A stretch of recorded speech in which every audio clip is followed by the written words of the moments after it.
Hey now, Brawlers, it's time for another Board Game Brawl review with Nick Minahan, sponsored by BoardGameBliss.com. Hey now, today we're going to take a look at Above and Below from Red Raven Games and designer/publisher Ryan Lockett. Hold on a second, let me get that right. It is designer/publisher/writer/artist.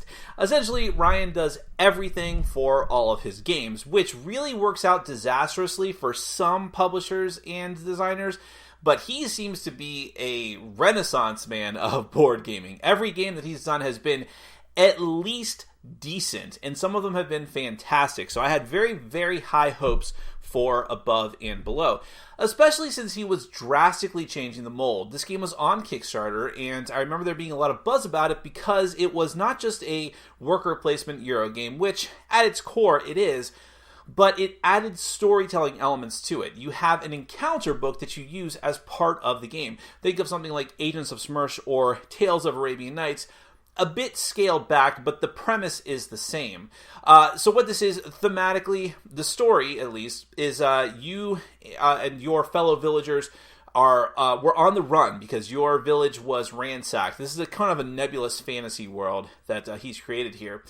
And you cross large swaths of land and mountains and sea to find new hospitable lands to inhabit, and you start building up a village, and then you discover there are large caverns underneath the site of your village, and you're like, well, why don't we try to be friends with the people who inhabit these caverns, and the people and creatures who inhabit these caverns, and maybe we'll build more stuff down there, these outposts, and so on and so forth. But as you go down through the cavern, you have adventures, and you come across different events and things that you can do to try and influence the outcome of your small, tiny civilization.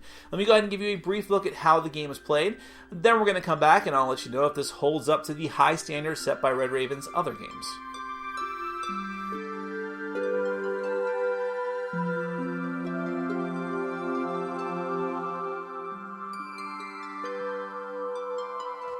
Okay, I'm going to give you a brief overview of Above and Below from Red Raven Games. This is a competitive game for 2 to 4 players. The goal of the game is to have the most points by the end of the game. The game is going to be played over the course of 7 rounds, and this actually is the round tracker here. You're going to use this little moon here to move from cave to cave to cave. Those signify the different rounds. When it gets down to the end, at the end of that round, whoever has the most points is the winner of the game. Now, you're going to get points in a variety of ways during the game, which I'll get to, but it's going to be for building. So for every building you have, you get a point. Some of the buildings have inherent points on them, and some of them give you even further bonuses depending on the amount of goods and other things that you've gained during the course of the game. You also have reputation to worry about. As you progress through the course of the game, your reputation starts off here just in the center spot. Each cube is keyed into a different character. But as you go further up or down the track, you're going to gain different reputation bonuses, which means it could go into the negatives if you have a bad reputation in the world of Above and Below. But depending on how far up you go, there's also rewards for being in first, second, and last place. You also have a whole currency system involving goods and their place on the advancement track, which not only affects how much money you get during the course of the game, but as you can see, is also going to affect how many points you get. I'll explain that in more detail in a moment. One thing I do want to explain before I go any further, and I alluded to this in my intro, is that I'm playing with the expanded edition of the game. All that means is that it's the same core game that everyone is going to get at retail, but there are some extra little wooden bits over here representing the different goods, which would be just normal cardboard tokens in the normal retail version of the game. In fact, the expanded edition does come with the normal cardboard tokens. I just prefer to use these. And it's kind of tough to tell what they all are based on this, but for instance, this is rope. This is supposed to be paper. These are pears, fish, mushrooms, amethysts, ore, and pots. I don't know what the proper name for them are. We just call them pots. There are also some extra little modular things that come with the expanded edition that you can choose to use or not use during the course of the game. I'll explain those later after I get done with the core game overview. So each player is going to have their own player board. Up in the top corner, it will be the banner will be a different color, signifying what cube you're going to have out on the reputation track as well. And each player will have a set of 3 villagers that they're going to start off with. These 3 villagers are going to be the same for every player except for the artwork. The artwork will be a little bit different, or the portrait will be, but the stats on the top will be the same. So anytime you see a die with the two little symbols underneath it, which it's kind of hard to tell, but those are actually supposed to be lanterns, those represent your potential for success when you go on explorations. Explorations are the main type of action you can take during the game. One of several actions, but possibly one of the most important ones and the sort of keynote feature of the game. I'll explain that in more detail in a minute, but what you need to know is that whenever you take the Explore action, you're going to roll a die for each of the villagers that you're using for the Explore action, and then if that die comes up with a number equal to or greater than the number depicted on their tile, you get the number of the successes depicted underneath it. So, for instance, if I use this woman here to explore, as long as no matter what, she's going to get. Not every villager is great at exploring. They can all potentially be used for explorers, but that may not be where their focus lies. The other two types of villagers that you start off with are much better at recruiting and building. And in fact, you can only recruit and build, respectively, with villagers that have the feather for recruit or hammer for building symbols on their token. But as you can see, they can still explore if they want to. They just have a less chance of being very good at it. Now over to the side of your board here, you have areas for exhausted workers and injured workers, or exerted workers. What this means is whenever you use any of your workers for any of the 5 actions you can take during the course of the game, they're going to go into the exhausted spot on your board. And what you need are beds in order to have them unexhausted at the end of the round. Every player also starts off with their starting building, which has 3 bed symbols depicted on it. So at the end of the round, start of the round, you're going to be able to refresh up to a number of workers equal to how many beds you have in your purview. But also the cider tokens, if you happen to have gained those, will also be able to get you back 1 worker if you don't have enough beds for that, or yeah, that would be the only situation. However, sometimes they're going to be injured. The main way that they're going to be injured is if you choose to exert them. When you go off and have an encounter with villagers, if you don't have enough successes even after rolling dice, you can choose to exert your workers, and each one of the workers that you send off on villagers, I should be calling them, each one of the villagers that you send off on the exploration that you choose to exert gets you an extra success, but then they have to go into the injured spot on your board.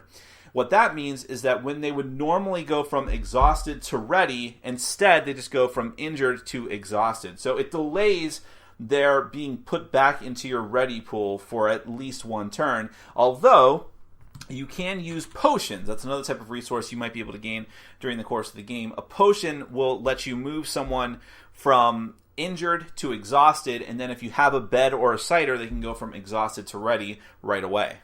Other notable things in and around the player board. At the bottom, you have the advancement track. At the start of the advancement track, you have 4. Now, anytime you see this symbol, that's money. So you have 4 money is your normal income during the course of the game, no matter what, which means that you'll start off with 4, and then at the end of the round, you'll gain 4 more income back. However, if you're able to gain any of the goods that I have the tokens for during the course of the game, you have the option of placing them here in the circular spot. So that's why the tokens are normally circular, so they fit a little bit better than normal tokens.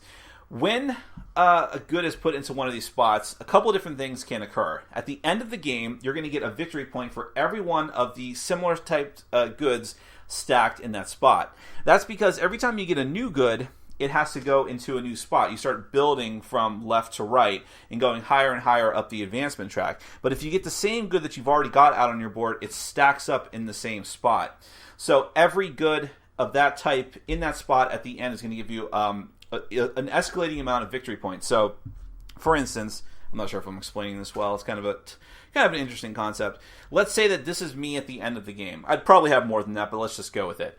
I would get 1 point for this amethyst, 2 points total, 1 for each of these fish, and then 4 points total for these pots because I have 2 of them there. But every time I'd get a new good, I'd have to move further along, which means if you delay, the longer you delay putting goods out, or let's say that paper is like the 6th good that I put out, each of those is worth 4 points. It's kind of hard to plan for a certain good to be higher up on the track because you just have to fill them up from left to right, but so it goes.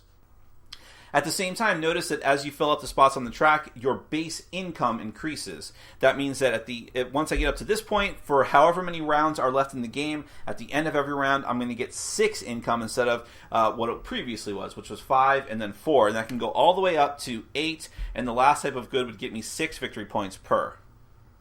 And this, by the way, is the first player card. Someone will get this randomly at the start of the game, and then it's going to move clockwise for the rest of the game at the end of each round. Now back to the main player board. I already kind of explained the round track and the reputation track, and I'll explain how that might actually go up or down a little bit later. You're always going to start off with a citer on the board. That's actually always going to be there from round to round. The first person to take the labor action is going to get to take that citer as a free good. I'll explain more about the labor action in a moment.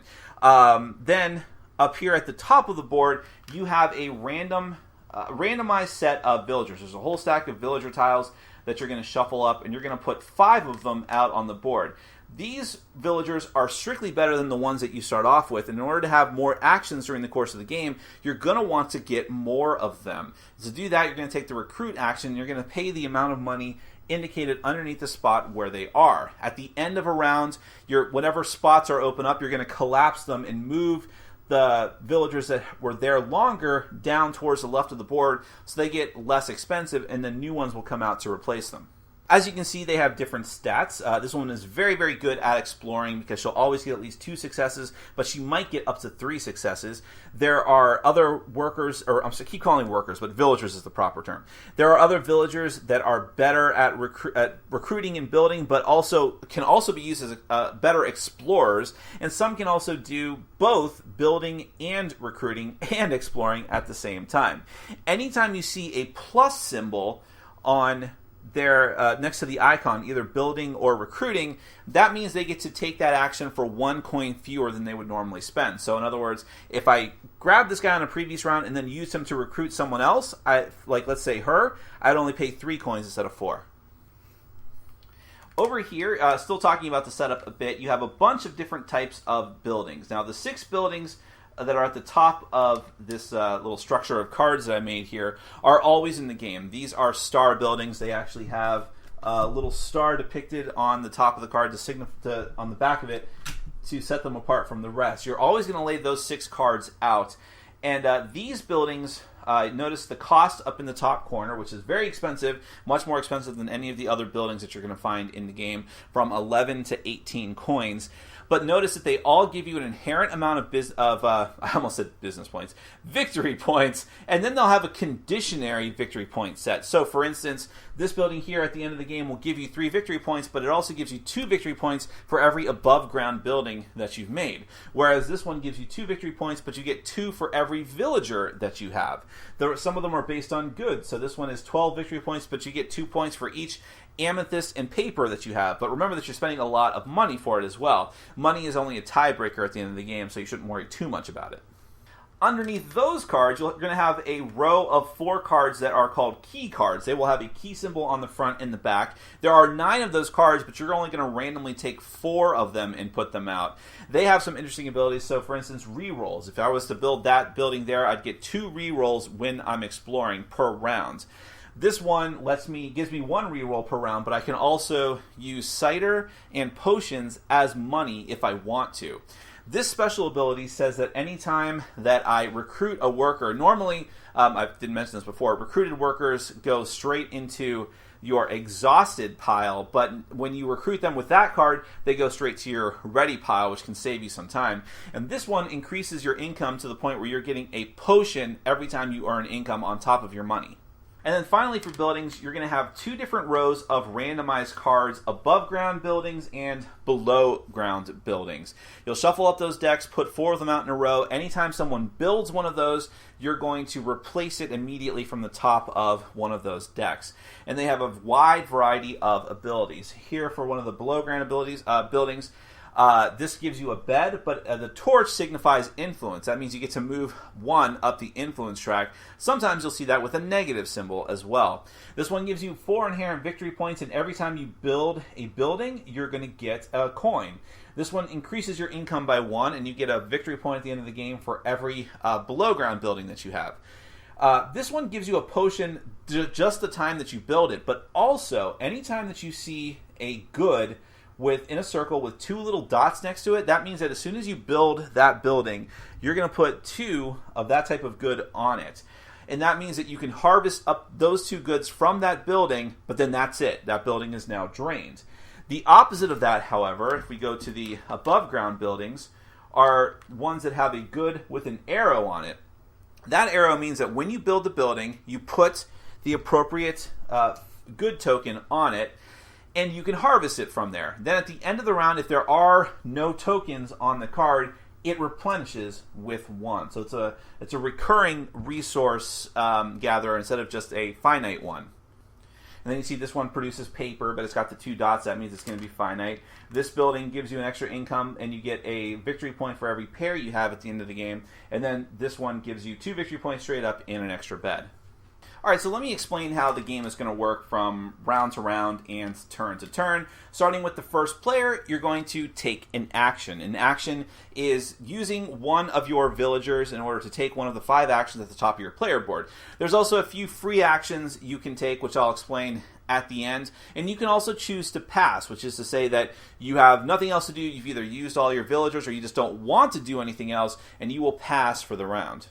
So I'll take an action, then my neighbor will take an action, and so on and so forth until everyone has passed. When everyone has passed, we'll do the end of round cleanup, and the first player marker will pass. So let's go through what each of the 5 different types of actions are. So first off, you have exploring. Now exploring, the reason why there's a 2 next to that action is because you must explore with at least 2 people. You can explore with more people, which increases your odds of getting the successes you need, because for every villager you get to roll a die to get the number of successes you need, but you must have at least 2. When you take that action, the first thing you do is grab one of these cave cards. You thought I wasn't going to explain that, huh? When you take one of the cave cards, you simply put it into your play area. You now have that, and the thing is, you need those cave cards, first off, in order to build the below ground buildings.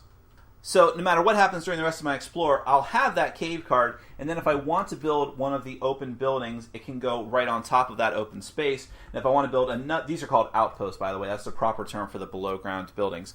And then when I want to build another one, I'll have to have another open cave card. But regardless of that, once you take the cave card and put it into your area, then you're going to roll a 6-sided die. Whatever comes up on the die, you're going to refer to the chart on the cave card and see what number it is. So in this case, it is 33. So a number 33 is important here because, give me a moment, you are now going to grab, a whole other part of the game, which is the encounter book. This is separate from the rule book. The encounter book is going to tell you what exactly you encounter down below your new settlement. So normally for a game like this, I wouldn't really spoil things, but most of these are not like really in-depth storytelling tales. So I'll go ahead and just give you this one just to give you an idea of what this is like. So you flip to page 33, and there are, just to let you know, 215 different encounters in just this book. So here's what it looks like typically. You'll flip to the correct number, and I know it's hard to see, but I'll just read it for you. You reach a tall cave, parts of the walls bricked up. So someone else is reading this for you, by the way.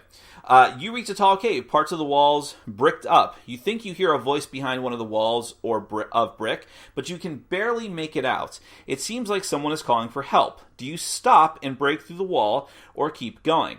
At this point, whoever is the reader for the other person is going to give them their 2 options, but not tell them the potential reward. So what I would say is, do you choose to break through the wall? If so, you look at, it says here, explore 4. That means that you need 4 successes, 4 lanterns, from the people that you're exploring with in order to gain what is in parentheses. But as a reader, you don't say that, nor do you say, but you will tell them the bonus. So basically you read everything in black. So you'll say, okay, you need 4 successes, and you get +1 lantern per hammer that is on hammer symbol that is on the villagers you chose to explore with. So exploring with the builders actually helps in this case. Or you say you can choose to keep exploring, in which case you need either 2 successes or 7 successes, because you can get a better reward, quote unquote, if you can try and get more successes. So then the person decides which general action they're going to do, break through the wall or keep exploring. Then they're going to roll their dice and see if they can get the right number of successes. So and you decide which one. So let's say I'm exploring with these two. I'll say I'm exploring with this one first. I'll roll a die. I got a 6, so that means I get 2 successes from her. And with her, I'm going to get, that's only a 1, so that's nothing. And if I don't have any rerolls, then I can't do anything except that I could choose to exert one or both of them to get more successes. And I would need to, if I wanted to get, for instance, the Explorer, I could get just Explorer 2, but again, you have to lock into your decision as to which one you're going for ahead of time, and then see if you can get the right amount of successes. If you were able to get the right amount of successes for what you chose to do, then you gain the reward, and your reader will rattle them off. So, for instance, if you chose to break through the wall and you did it successfully, you gain the lowest available new villager and you gain a reputation on the track. If you chose to keep exploring, you'd get a coin, or if you got 7 successes, you'd get 3 coins and an amethyst. At this point, I'll mention that when you gain a good, whatever it might happen to be, you can either choose to just keep it in reserve and not do anything with it right away, or you can choose to put it on your advancement track, but once it's there, it's locked in, or you choose to put it up in the top corner area of your board where your banner is. That signifies that it's for sale, and the other players can choose to try and buy it from you on their turn. These are actually free actions that you can take, putting it up for sale and other players trying to buy it from you. They have to buy it from you for at least 3 coins, but you can ask for more. You cannot trade goods, however. You can only money can change hands. The next type of action you can take in the game, oh, by the way, once you use the Explorers, we'll just keep everything proper in this overview. They go into their exhausted pile unless you exerted them, then go into the injured pile. But the next thing you can do is harvest. That's the other type of action. If you choose to harvest, you put one of your workers there very simply, and then let's say that I had previously taken, this building, which gets 2 paper on it. If I choose to harvest, I can take one of those paper from it and then either put it up for sale, keep it off to the side, or put it on my advancement track. If I had multiple different buildings that had different goods on them, I could choose which one I'm going to harvest from and put it in the applicable spot, but I have to have buildings with stuff on them. And again, just like everything else, that's going to exhaust your villager. The next type of action is building, hence the hammer symbol there. If I choose to build, I put one of my building icon people in that spot if one is available. And then I choose to pay the requisite amount of money, this should be here, and get that building and put it into my player area. Remembering that while any of the above ground buildings, no matter which type they are, I can build right away if I have the right amount of money, I need caves in order to build the below ground outpost buildings. I'll pay the money, take the building, put it into my play area, and then it gets replaced out there for the other players. The next type of action is recruitment. That's what the feather stands for. I already mostly explained this. You'll put whatever villager you have that's unexhausted that has the recruitment symbol on it there, and pay the amount of money you want for the type of villager that you want. And that villager, unless you have a special ability, immediately goes into your exhausted area with potentially your other workers, and you'll need new beds in order to unexhaust them or potentially uninjure them as well. And finally, the last type of action is labor. If you're the first person to put a worker on the labor spot, you're going to get the free cider at the during the rounds. But otherwise, all it does is gives you a coin every time that you take that action. Though you can put more than one worker there at a time for each worker or villager. Each villager that you put there, you get a coin. A couple of other odds and ends to mention. One of the free actions you can take in the game is to wipe out one of the randomized rows of 4 cards. You can once per round, you can spend 1 coin to wipe out 4 cards in either the outposts or the above ground buildings. Put them on the bottom of the deck and put 4 new ones out if you want to cycle through them. There's a set of special villagers that only come out when certain encounters would dictate it. Sort of some of the more monstrous denizens of the below ground. Otherwise, they just sit off to the side of the board, but certain encounters will call for them being put into action. But other than that, you're going to keep doing these same things, taking your actions until eventually everyone passes, and moving down the round track. Once you get down to the 7th round, you add up all of your points. Every single building that you've built gets you 1 point, as well as any inherent points on them, and any kind of special points from buildings like the star buildings. Any of the you go down to the advancement track, wherever you are on that track with your goods, you get a certain amount of victory points based on where your goods are and how many of them you have in a spot. and the reputation track. Wherever you are on the reputation track, plus whoever comes in first, second, or third place is going to get a certain amount of victory points. And, of course, money is a tiebreaker for endgame scoring. That is essentially Above and Below, the core game. Now, let me show you some of the expanded edition stuff. Alright, so all these expanded edition variants are modular, meaning you can choose to use them or not. You can use some of them or all of them, whatever. And in fact, some of them aren't pictured here because they're just extra villagers to throw into the stack, like the more monstrous-looking villagers. Those are easily just throw them in there. There's really no point in not doing so. But these all have their own special rules that you can choose to use or not. So first off, you have these quest tiles. The quest tiles all depict some sort of condition on them, like a pair and 2-siders, a fish, an ore, and so on and so forth, along with victory points. You're going to put those 5 next to the reputation board at the start of the game. As soon as someone fulfills the requirements of it, you're going to take that tile as victory points. So as soon as I get an amethyst and a rope, I'm going to take that tile as 4 victory points at the end of the game. Then you have the tool tokens. The tool tokens, there are 3 different types. There's a staff that lets you adjust your dice. You can add one to one of your explore action dice.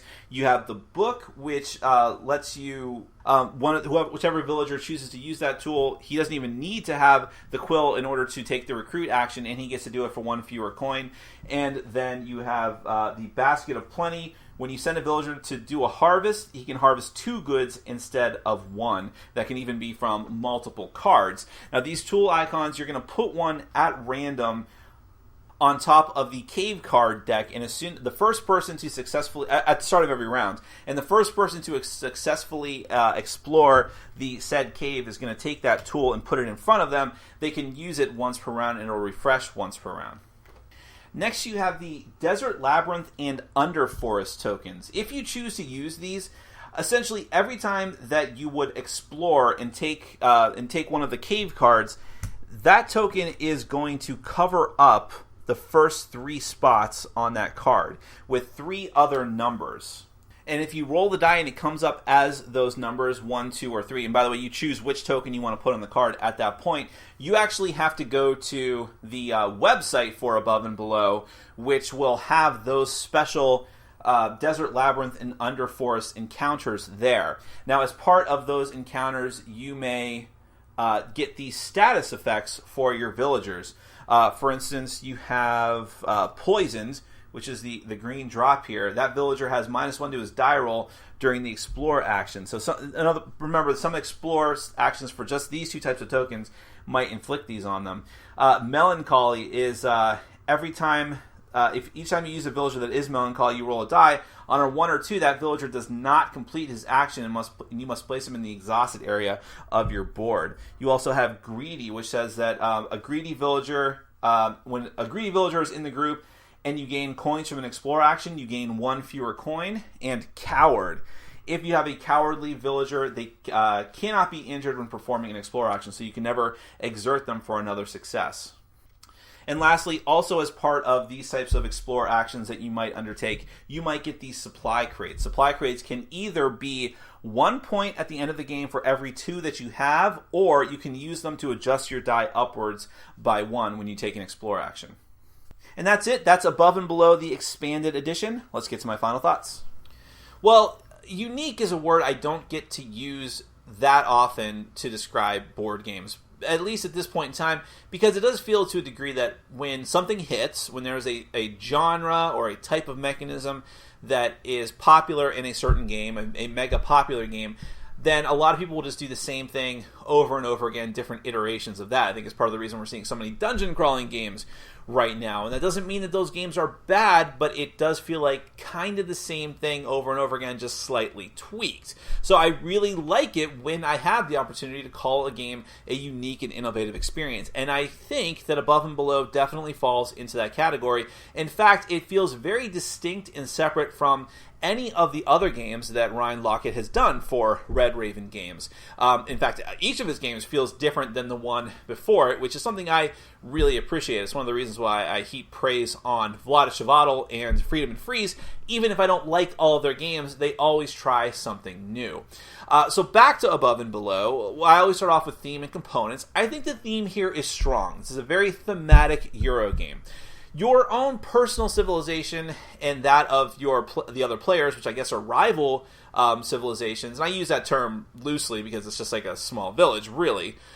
But I think that they feel generic, but that's kind of by design. You get little snippets of story and give your own civilization your own bit of character as you proceed along based on the type of buildings that you build. So it's like, hey, we're the pear mongers. Or, all we do is make potions over here. We're the alchemists. Whatever that might be. So your civilization can feel a bit generic, but the little bits of story that come out through the encounter book and the fact that what you do in the game makes sense. Like, you send people off exploring, but then some people stay back and they build. And then when you do get certain types of buildings and they provide certain resources to you, how you go through the trading and making things, that all makes a certain degree of sense. And recruiting people, all these different things make it, together with the artwork and the aesthetic of the game, make it feel more thematic than most other Euro games that would have the same core mechanisms as Above and Below. So I think they did a good job with the theme. As far as the artwork goes, it's amazing. It looks great. It really does. Everything is pleasant to the eye. I remember when this was on Kickstarter, people were saying, they were comparing it to Miyazaki stuff. I see it. Now that I see it in person, I see it for sure. That influence is there. I love the way the villagers look. I love the way the buildings look. Everything about the game just looks pleasant to the eye. It is a very appealing graphic design, very clean. There's nothing cluttered or confusing. Everything just makes sense out there on the board. This is his best looking game, bar none. And that's saying something because the other games look really good too. And again, he does all of this, which is pretty amazing when you think about it, on top of everything else that he does publishing and designing the game. So grade A as far as the thematics and the presentation. I'm not sure entirely that thematics is a word, but we'll figure that out later. As far as the gameplay goes, super interesting. At its core, it's just a worker placement game, and I don't think it's an amazing worker placement game if you only take that part of it. You put people here, they build things. You put people here, they harvest things, and so on. While it does make sense thematically, perhaps not the most exciting thing. The encounters, the adventuring down into the caverns is the best part about the game. It is the gimmick of the game. It's what was advertised on the Kickstarter, but I think that it fulfills its promise. It's not the most groundbreaking thing. Like, I don't like Tales of Arabian Nights, and I'm giving Agents of Smersh another shot, but I'm not sure about it. But when you have encounters in those games, it does feel like a really fully fleshed out thing. This is more like, here's a tiny little snippet and make a decision. And then it's just roll dice, see what resource or coins or reputation that you get. But still, that little bit goes a long way towards immersing you in the story and also making it feel like you're doing something significant in the game. Because the fact is, if you break it down to the bare mechanics, taking the exploration action is just getting a cave card, and maybe you'll get something else.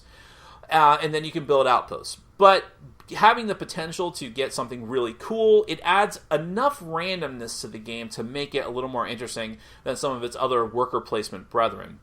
Because it's like, well, it's not too tough. It's really not to get a lot of successes. But sometimes you have to exert your people, and then that's going to take away precious time trying to rest them back up to get them in later rounds. So you're setting yourself back a little bit, but perhaps the reward is beneficial for you.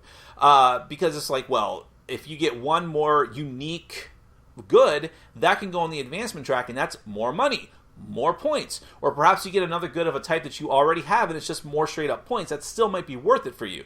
Perhaps getting another reputation is the difference between 7 points, whatever it might be, total for being first on the track and being at a higher point on the track. That can be incredibly important for you. Or maybe you just really need some money in order to get a building before someone else gets to it. So I think the encounters add a ton to the game, and it could have just been a go here, roll a random die, see what you get. They decided to make it into this whole thing with the encounter booklet, and I thought that was great, and it works very well. There's a lot of encounters in that book, maybe not a ton, but I think you have to play the game a lot to start seeing things over and over again with any kind of consistency. So I'm kind of okay with that.